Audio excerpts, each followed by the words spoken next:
বিএনপির ভারপ্রাপ্ত চেয়ারম্যান এই বগুড়ার কৃতি সন্তান, বগুড়ার মানুষের আবেগ ভালোবাসার একটি মানুষ, দেশনায়ক জনাব তারেক রহমান দীর্ঘ ১৯ বছর পর তার নিজ জন্মভূমি, তার পিতার জন্মভূমি বগুড়ায় আগমন করছেন।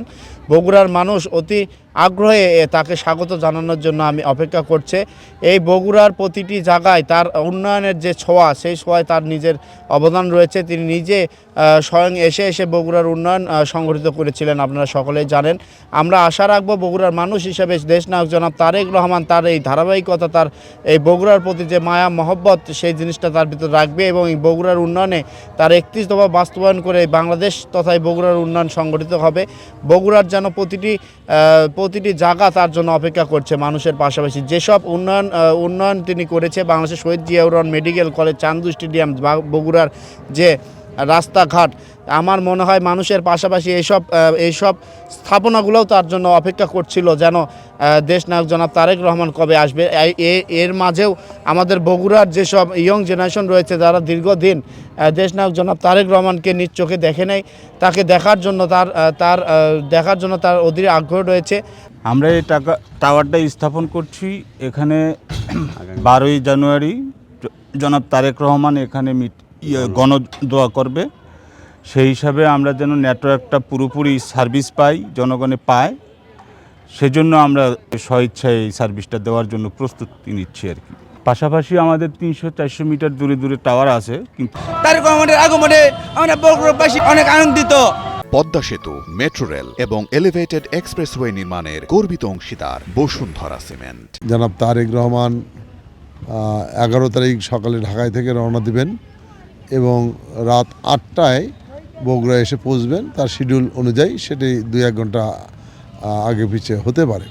তো রাত্রি যাপন করবেন উনি নাচ গার্ডেনে রাত্রি যাপন করার পরে সকাল 10:30টায় এই যে আমাদের কেন্দ্রীয় ঈদগাহ মাঠ, যে সেন্ট্রাল স্কুল মাঠ, এখানে আমাদের সাবেক প্রধানমন্ত্রী, যিনি বাংলাদেশের অভিভাবকের দায়িত্ব পালন করেছেন, সবচেয়ে জনপ্রিয় নেত্রী ছিলেন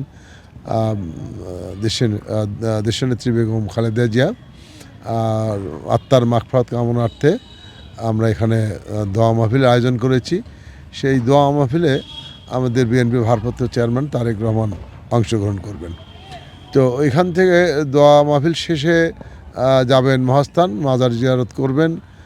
সেখান থেকে মোকামতলা একটি দোয়ার অনুষ্ঠান আছে, সেখানে অংশগ্রহণ করবেন, করে পীরগঞ্জ যাবেন, যেটা আপনারা জানেন, কর্মসূচি পেয়েছেন।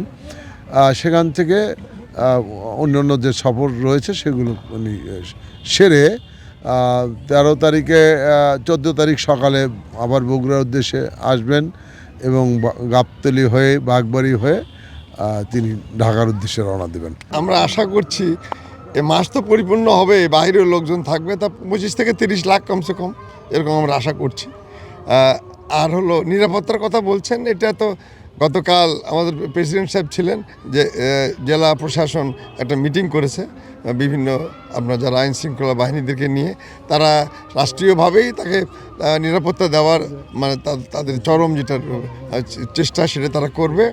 এখানে আমাদের যে বিষয়টা আছে সেটা হলো আমরা নিরাপত্তা বেষ্টনী একটা থাকছেন এবং মঞ্চে ওঠার রেস্ট্রিকশন থাকবে এবং মঞ্চের বাইরে যাতে অন্য কেউ লোকজন আশেপাশে না আসতে পারে সেই ব্যবস্থা থাকবে। আর এমনিতে ওনার নিজস্ব যেটা নিরাপত্তা বাহিনী, সেটা তো অনেক বড়, অনেক লম্বা, অনেক লোকজন ওনার সঙ্গে আছেন, তারা তো ব্যক্তিগত নিরাপত্তার জন্য সর্বক্ষণিক তারা ব্যস্ত থাকবেন। আমাদের মূল যে চেষ্টা সেটা হলো যে সাধারণ মানুষের এখানে আসার সুযোগ করে দেওয়া এবং তারা যেন তাকে দেখতে পারে।